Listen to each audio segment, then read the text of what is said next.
Hello everyone, how are you doing? This is MD Tech here with another quick tutorial. In today's tutorial, I'm going to show you guys how to turn on and use the Do Not Disturb mode feature on your Android smartphone.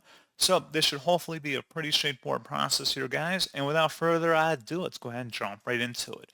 All you have to do is swipe up on your home screen and select the Setting Gear button. And then you want to go down and select Notifications.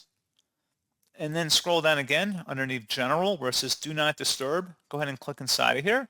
So if you want to turn that on now, just select that.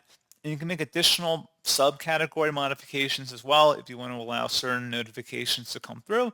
So if you select people, for example, you can allow certain messages from certain contacts to be allowed to notify you even if Do Not Disturb is turned on.